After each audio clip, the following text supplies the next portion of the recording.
گویا اللہ تعالیٰ نے چاہا کہ یہ پاک صاحبزادیاں عتبہ اور عتیبہ کے ہاں نہ جا سکیں۔ یہ رشتہ اسلام دشمنی کی بنیاد پر ختم کیا گیا، یعنی آپ دونوں چونکہ نبی کریم صلی اللہ علیہ وآلہ وسلم کی صاحبزادیاں تھیں، اس لیے یہ قدم اٹھایا گیا۔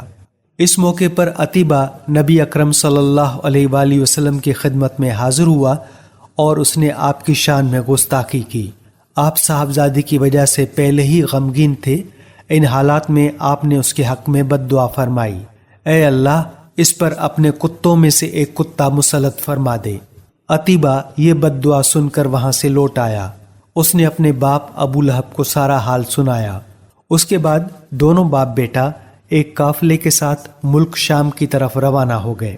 راستے میں یہ لوگ ایک جگہ ٹھہرے، وہاں قریب ہی ایک راہب کی عبادت گاہ تھی۔ راہب ان کے پاس آیا، اس نے انہیں بتایا اس علاقے میں جنگلی درندے رہتے ہیں۔ ابو لہب یہ سن کر خوف زدہ ہو گیا۔ نبی کریم صلی اللہ علیہ وآلہ وسلم کی بد دعا یاد آ گئی۔ اس نے قافلے والوں سے کہا، تم لوگ میری حیثیت سے باخبر ہو اور یہ بھی جانتے ہو کہ میرا تم پر کیا حق ہے۔ انہوں نے یک زبان ہو کر کہا، بے شک ہمیں معلوم ہے۔ ابو لہب یہ سن کر بولا، تب پھر تم ہماری مدد کرو، میں محمد کی بد دعا کی وجہ سے خوف زدہ ہو گیا ہوں، اس لیے تم لوگ اپنا سامان اس عبادت گاہ کی طرف رکھ کر اس پر میرے بیٹے کا بستر لگا دو اور اس کے چاروں طرف تم لوگ اپنے بستر لگا لو۔ ان لوگوں نے ایسا ہی کیا۔ یہی نہیں، انہوں نے اپنے چاروں طرف اپنے اونٹوں کو بھی بٹھا دیا۔ اس طرح عتیبہ ان سب کے عین درمیان میں آ گیا۔ اب وہ سب اس کی پاسبانی کرنے لگے۔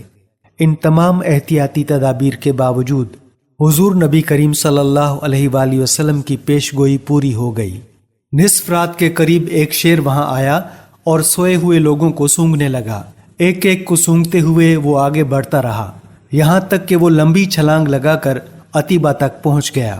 بس پھر کیا تھا، اس نے اسے چیر پھاڑ کر ہلاک کر ڈالا۔ تکالیف پہنچانے کا ایک اور واقعہ اس طرح پیش آیا کہ ایک روز آپ صلی اللہ علیہ وآلہ وسلم مسجد الحرام میں نماز پڑھ رہے تھے۔ قریب ہی کچھ جانور ذبح کیے گئے تھے۔ وہ لوگ اپنے بتوں کے نام پر قربانی کرتے تھے۔ ان جانوروں کی ایک اوجڑی ابھی تک وہیں پڑی تھی۔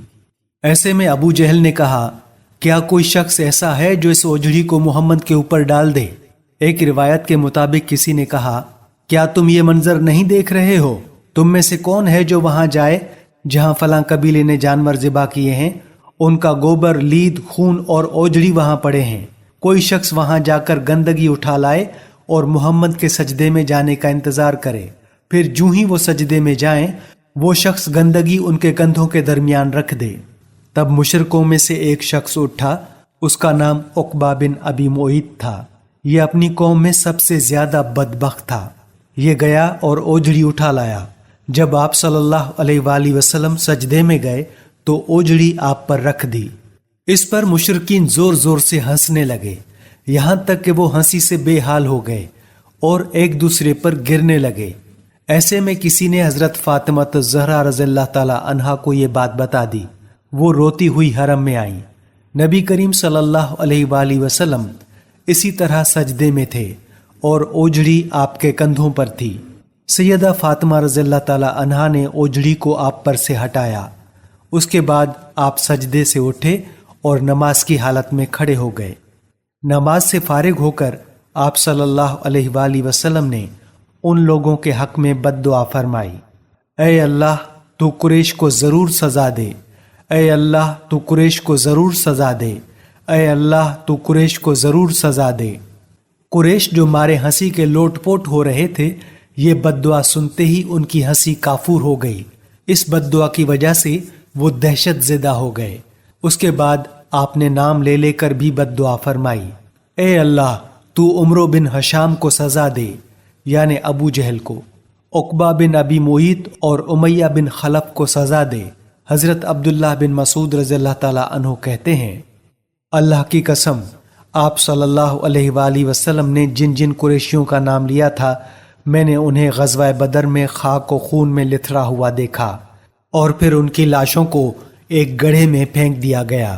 اسی طرح کا ایک واقعہ حضرت عثمان غنی رضی اللہ تعالیٰ عنہ نے اس طرح بیان فرمایا ہے، ایک روز نبی کریم صلی اللہ علیہ وآلہ وسلم طواف فرما رہے تھے۔ اس وقت آپ کا ہاتھ حضرت ابو بکر رضی اللہ تعالیٰ عنہ کے ہاتھ میں تھا۔ حجر اسود کے پاس 3 آدمی بیٹھے تھے۔ جب آپ حجر اسود کے پاس سے گزرے اور ان کے قریب پہنچے تو ان تینوں نے آپ کی ذات بابرکات پر چند جملے کسے۔ ان جملوں کو سن کر آپ کو تکلیف پہنچی۔ تکلیف کے آثار آپ کے چہرے سے ظاہر ہوئے۔